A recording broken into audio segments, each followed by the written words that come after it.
In my opinion, the average Briton will not see any difference in their day-to-day lives with Britain out of the European Union or if Britain was to have stayed in the European Union. Now, why do I say that? Because Britain and the European Union are both corporate capitalist entities. In short, they are two sides of the same coin. They both, for example, support mass privatization. They both support a very heavy level of taxation, which has caused so much pain and suffering for families across the United Kingdom.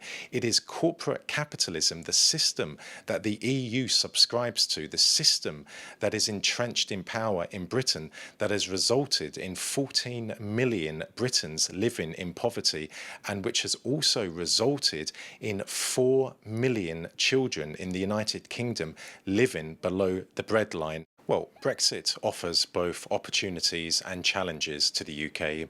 One of the opportunities is for Britain to formulate a sensible immigration policy. Now, turning to challenges, the main challenge for the UK will be to secure new trade deals with countries across the world. And I mean new trade deals which will be advantageous to the British economy and will be in the long term, not in the short term. It would be futile and it would be damaging for the UK economy if the British government was to sign a new trade deal with, for example, America, in which it benefited mainly the Americans.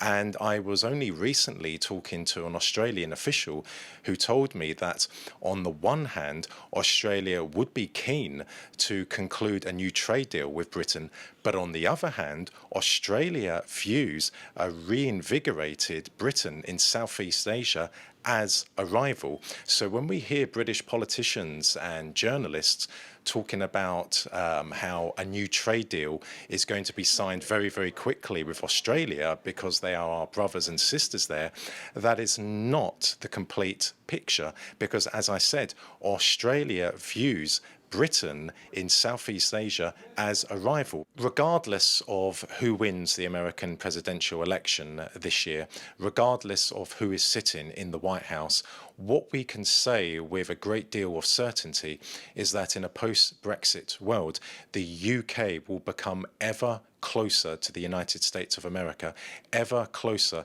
in political terms, economic terms, cultural terms, and also in military terms. I believe that Britain will conclude a trade agreement with America, but I strongly suspect that that trade deal will be more advantageous to the American economy than to the UK economy. And I also believe that in a post-Brexit world, we will see a strengthening of the Anglo-Saxon world, which comprises Britain, America, Canada, Australia, and New Zealand.